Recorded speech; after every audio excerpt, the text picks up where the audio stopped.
Amén. Dice la palabra del Señor, dice que habitó Jacob en la tierra donde había morado su padre, en la tierra de Canaán. Esta es la historia de la familia de Jacob. José, siendo de edad de 17 años, apacentaba las ovejas con sus hermanos, y el joven estaba con los hijos de Bila y con los hijos de Silpa, mujeres de su padre. E informaba José a su padre la mala fama de ellos, y amaba a Israel a José más que a todos sus hijos, porque lo había tenido en su vejez, y le hizo una túnica de diversos colores. Y viendo sus hermanos que su padre lo amaba más que a todos sus hermanos, le aborrecían y no podían hablarle pacíficamente. Amén. Hasta ahí. Ya la lectura usted la seguirá más adelante contando la historia. Pueden sentarse, amados. Bien, ¿de qué les quiero hablar hoy? Quiero hablarles, sobre todo empezando a hablar un poquito de la vida de José. Pero como les dije que les iba a mencionar algunos símiles, quería mostrarles de pronto un símil entre José, el de Egipto, José, el hijo de Jacob, y Jesús de Nazaret. Símiles, ¿qué quiere decir? Aspectos comparativos entre el uno y el otro. Eso es lo que quiere decir. Un símil es algo que se puede comparar. Se asimilaban en varias cosas. Eso sí sabe el hermano. Aquí lo que él dijo es así. Entonces, ya conocemos la historia de José, ¿cierto? Amén. La conocemos. ¿Por qué la conocemos? Hombre, porque la hemos visto hasta en películas ya. Cada ratito muestran las películas. Hay una serie muy bonita, si la quieren buscar, creo que es José el profeta. José, uy, qué cosa tan... bueno, le ponen muchas cosas que de pronto no está en la Biblia, ¿cierto? Pero que uno dice, hombre, aunque no está en la Biblia, pero pudo haber sido así. Le amplía uno la mente. Amén. Eso, y entonces... aquí en la Biblia está comprimido, la historia está sintetizada. Entonces aquí encontramos que él es vendido por sus hermanos, y encontramos además por qué fue. Entonces muchas de las cosas que le pasaron a José, pues pasaron también a Cristo, que por eso son los símiles que quiero compartir con ustedes. Para eso les voy a invitar a que rápidamente, yo les voy a dar algunos pasajes acá, y ustedes van a buscar rápidamente aquí la cita bíblica para ver en dónde se comparaba o dónde está el símil de esa situación que vivió José y que se parece a algo que vivió Cristo. Bendito el nombre del Señor. Amén. Entonces dice que, por lo menos empezamos con el número 1. José fue un pastor de ovejas. ¿Cuántos sabían eso? Amén. Claro, el oficio de ellos era pastorear ovejas. Y José era el líder de los pastores. O sea, a pesar de que era el menor de los hijos de José, él tenía la función de ir a vigilar los otros hermanos de él, que eran los pastores. Por eso le agarraron ira, porque no siendo el mayor, porque se supone que ese trabajo se lo dan al mayor. Pero los mayores habían sido muy tremendos, muy terribles, y han perdido el derecho con el papá de que los pusiera a liderar. Hubo uno de ellos que inclusive quiso acostarse con una de las mujeres del papá. ¿Sí o no? O sea, atrevido. Y hubo otro que bueno, hicieron daño a esa gente. Cuando usted lee la historia de esa gente, era una gente violenta. Violentos porque tenían 4 mamás en común toda esa familia. 12 hijos que él tenía. Los tenía en 4 madres. Recuerde que él se casó con 2 hermanas, ¿cierto? Le trabajó 7 años por una de ellas, y cuando cumplió los 7 años le entregaron, o sea, él trabajó por la menor y le dieron la mayor. O sea, ese era el músico más sordo, porque le piden la menor y lo que da es la mayor. Entonces le tocó seguir trabajando 7 años más por la menor, que era la que él quería, Raquel. Cuando ya tiene esas 2, en el intermedio le dan como mujeres también las siervas de las 2 mujeres de él. Entonces completó 4. Muy guapo, ¿sí o no? ¿O no, Beto? Aguantase 4 suegras. Muy guapo. Impresionante. Bueno, lo cierto. Bueno, disculpen, suegras, no se enojen, ¿no? No se enojen. Las suegras. Ay, Dios mío. Beto, no se ponga a meterse en problemas, hermano. Ok, hermano, entonces vemos a José, que es el menor en ese momento de todos sus hermanos, y para acabar de estar lo aborrece. Y uno decía, ¿por qué lo aborrecen? Bueno, ya sabemos que lo pusieron como líder de sus hermanos, siendo el menor. Entonces llegaba a hablarle a los hermanos, ¿usted quién lo mandó? Ya los otros con barbita, y el otro carajito apenas, y dándole orden a los hermanos. Pues claro, eso tiene que caer mal, ¿no?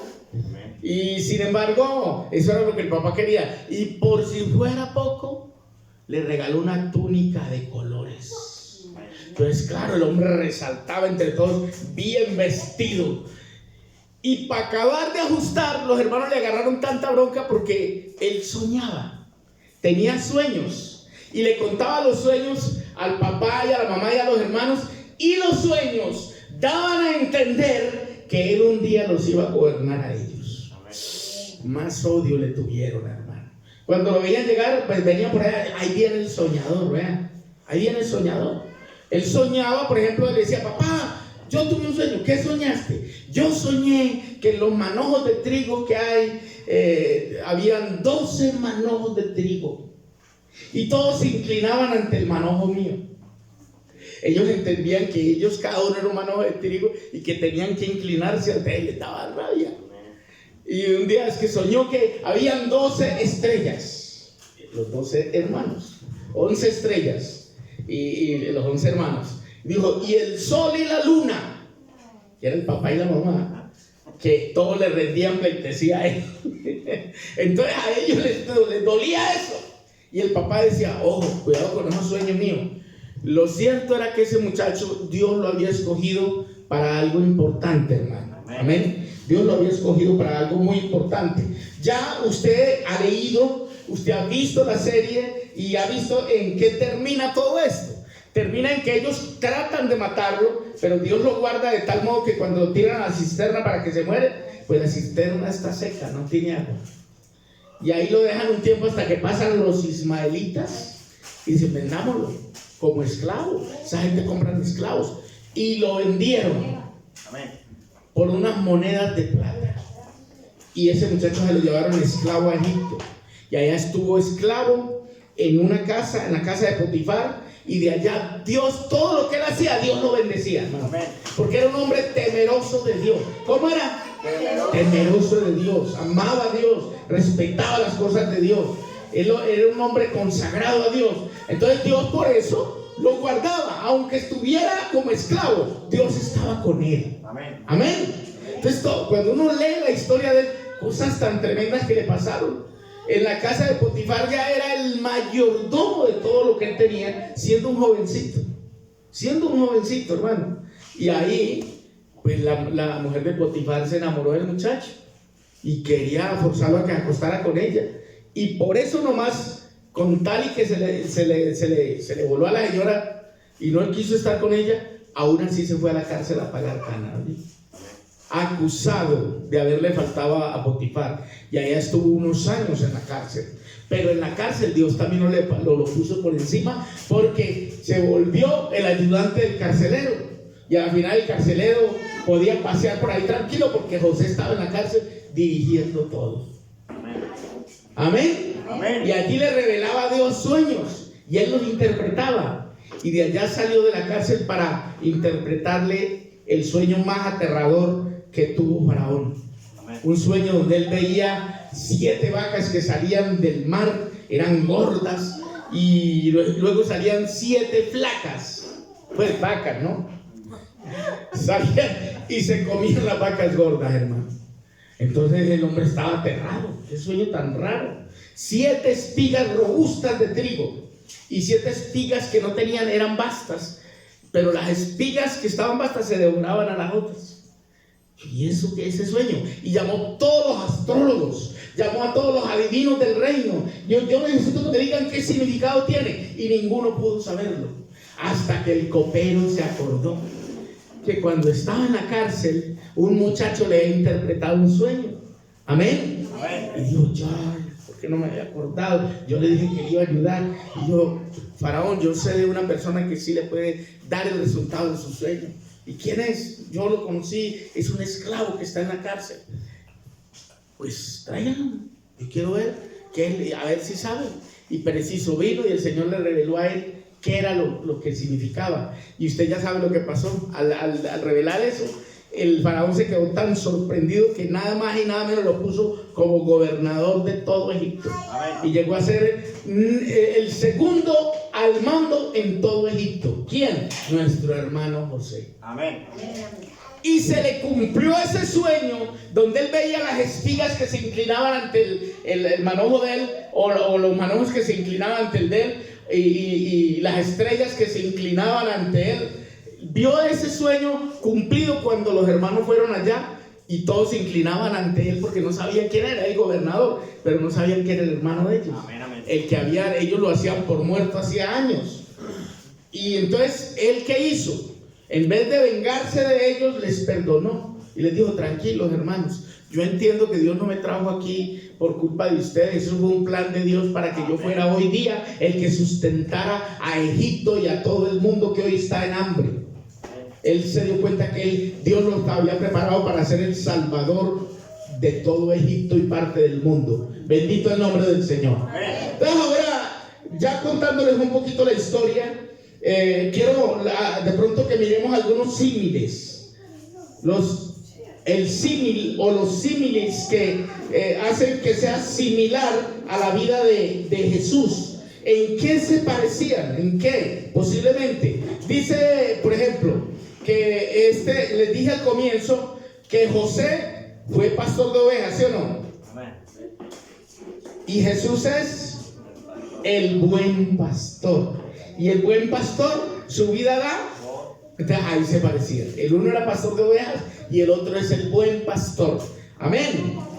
Las citas obviamente están aquí, pero ya usted, en donde usted como que no recuerda el texto. Bueno, el texto está en Génesis 37:2. Dice, esta es la historia de la familia de Jacob. José, siendo de edad de 17 años, apacentaba las ovejas. ¿Quiere decir que era pastor? De ovejas. Gloria al Señor. Y Jesús es el buen pastor. Está en San Juan 10. Ahora, José expuso el mal y se expuso a él. Es decir, cuando había algo malo, él lo exponía. Cuando la mujer de Potifar quiso pasarse con él y él sabía que podía pecar contra Dios, él la expuso. Dijo, no, yo con usted no voy a estar porque yo pecaría contra Dios. Y salió huyendo. O sea que él confrontaba el pecado, no lo tapaba. Amén. Ni se dejaba que el pecado lo envolviera a él, sino que él exponía el pecado y se salía del pecado para tener un alma pura, un alma buena. Amén. Amén. Porque él confiaba en Dios y él sabía que si él pecaba, ofendía al primero que ofendiera a Dios. Bendito el nombre del Señor. Amén. Yo creo que esa sería la actitud que deberíamos también tener nosotros hoy. Pero Jesús hizo lo mismo. ¿Cómo? Sencillo, porque la Biblia dice que a él no conoció pecado ni se halló engaño en su boca. Dice de Cristo, dice la Biblia acerca de Cristo, al que no conoció pecado ni se halló engaño en su boca. José fue amado por su padre, ¿sí o no? Era el que más amaba, ¿cierto? ¿Y qué dice la Biblia de Jesús? Porque de tal manera, este es mi hijo amado, en el cual tengo complacencia. Si ven las similitudes, Jacob amaba a su hijo. Entonces Dios testificó acerca de la humanidad de Jesús. Amén. En el Jordán. Dijo, este es mi hijo amado en el cual tengo complacencia. Gloria al Señor. Eso, entonces vemos que son símiles, ¿cierto? Es una similitud entre el uno y el otro. ¿Cuál otra? Vamos a mirar algo otra, porque hay muchas, pero yo quiero apenas leerle algunas.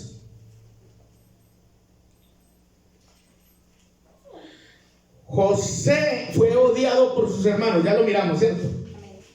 ¿Usted cree que los hermanos de Jesús lo querían? No lo querían tampoco.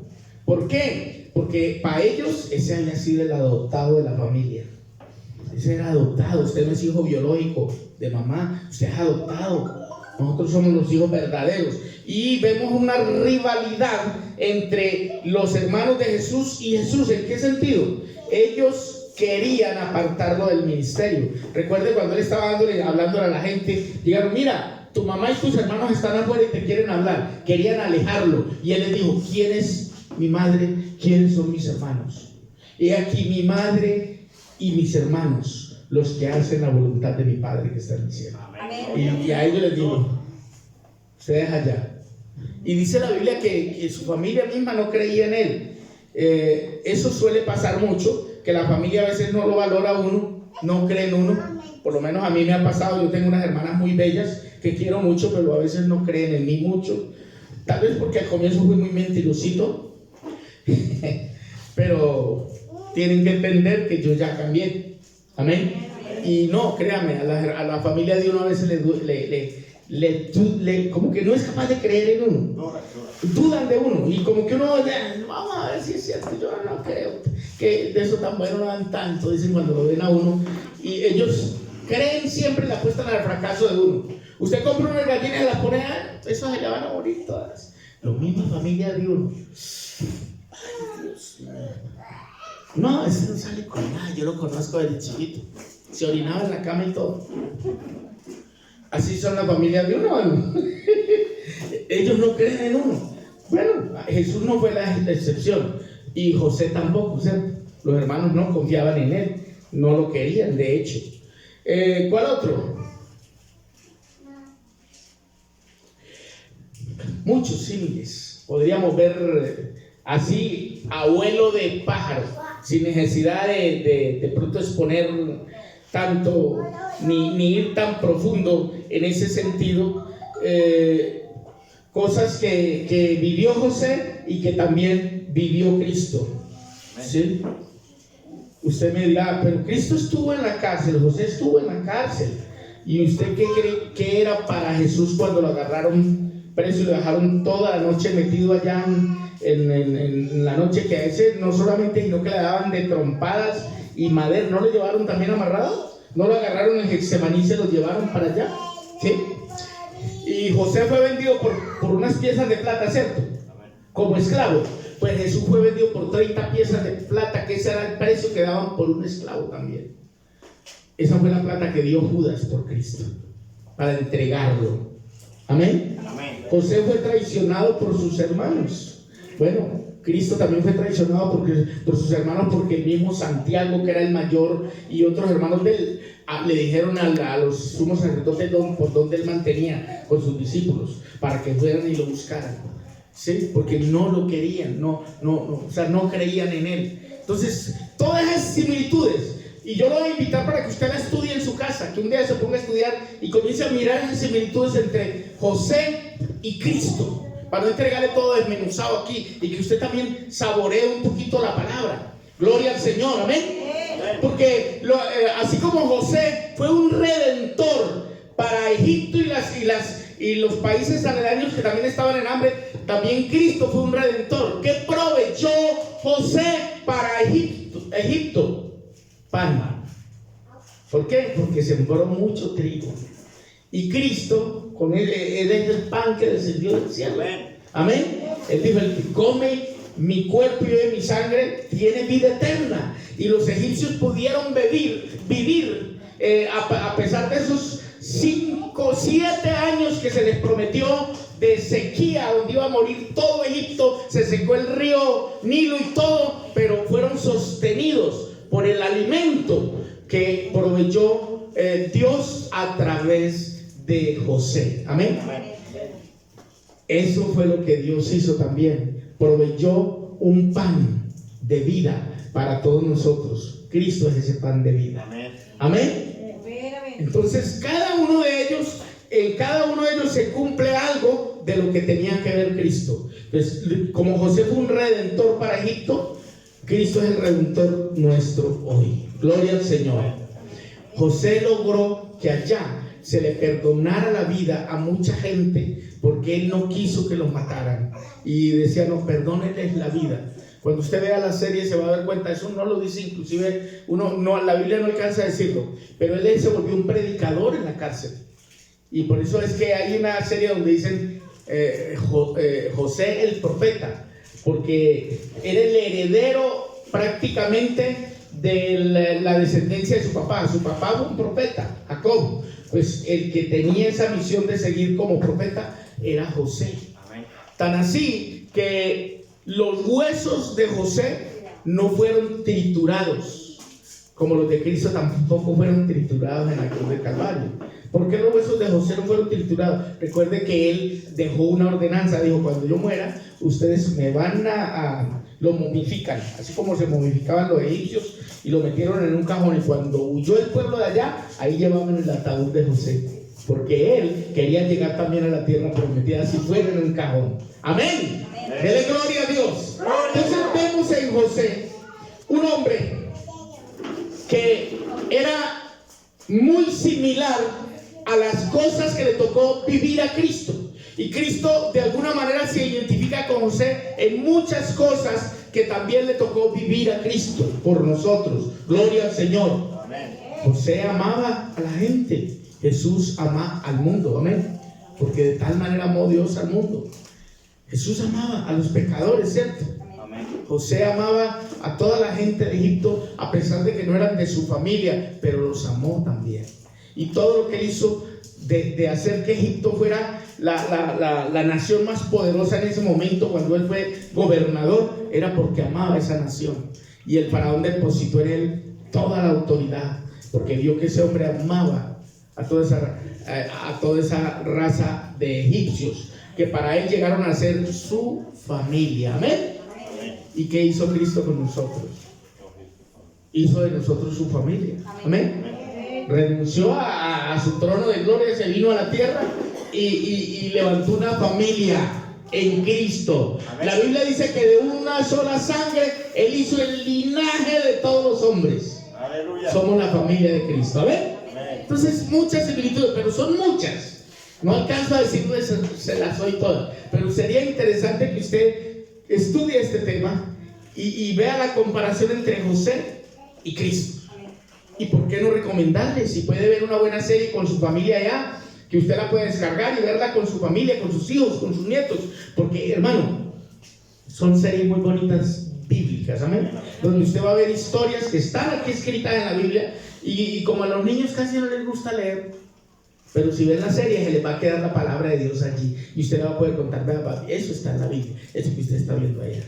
Amén. Esa es la historia de José, uno de los hijos de Jacob. Y ellos se van a enterar: ¿y dónde está eso, papi? Ahí mismo, traiga la Biblia, le muestra dónde está. Y usted le va a mostrar ahí la historia de lo que está viendo en la película. Entonces es como un gancho para que ellos algún día les dé por leer la Biblia. Que usted vea que en la película está pasando y mire, eso está aquí en esta parte, vea, aquí está. Léalo y verá. Ay, pero papi, ¿por qué no está así como allá lo muestran? Bueno, porque allá están actuando, pero la historia la sacan de acá. Amén. Dele gloria a Dios, hermano. Creo que hay muchas herramientas hoy para entusiasmar a nuestros hijos a leer la Biblia y a siempre mostrarles a Cristo como el único medio de salvación para todo el mundo. Amén. Escucha, porque es que no hay otro. Como allá en Egipto no hubo quien más hiciera nada por esa nación sino José, pues en este tiempo nadie más puede ser salvo sino a través de Cristo. La Biblia dice que no hay otro nombre bajo el cielo dado a los hombres en quien podamos ser salvos. Amén. Entonces yo quiero que usted entienda que cada uno de nosotros tiene una misión, así como José la tuvo allá. Ahora el detalle es que nosotros sí nos preguntamos: ¿y cuál será la mía? ¿Cuál será la misión mía? Hermano, usted la va a ir descubriendo en el sentido de que si usted de verdad se mete en los caminos de Dios de todo corazón, usted va a descubrir para qué Dios lo llamó. Porque eso no es que el pastor que me diga para qué Dios me llamó. No, un momento, el pastor sabe para qué Dios lo llamó a él. Tiene que saber. Y si yo no estuviera acá, hermanitos, no estuviera aquí, yo estuviera por acá con mi mamá hoy, con mi papá. Mi papá ya se murió, por allá no quiero estar todavía, pero estuviera con mi familia. Me refiero, porque es que el día del padre, que no sé qué. Y entonces uno siempre busca que estar con la familia, que el día de la madre con la mamá, que el día bueno, todos los días que se inventaron, ¿no? Amén. Uno quiere estar en ese día. ¿Sí? El más triste es el día del hombre. Sí. Entonces, yo lo que le quiero decir es que uno, si no fuera porque Dios le marcó una senda que seguir, uno estaría haciendo otras cosas, yo se lo aseguro. No estaría aquí, aunque sea mañador y todo, pero uno tiene muchas otras cosas donde estar. Por ejemplo, no nos digamos mentiras. Ustedes tendrían, si ustedes no estuvieran en el Señor, hoy estarían con los amigos. Por ejemplo, Beto estuviera jugando en una bola de billar allá, Uchácara, con los amigos. La hermana Andrea diría, yo me voy a visitar a mi mamá o cualquier cosa, se inventa. De pronto sí, de pronto no. Eso, pero yo lo que le aseguro es que cuando estamos en Cristo, como que nos gustan más las cosas de Dios, ¿cierto?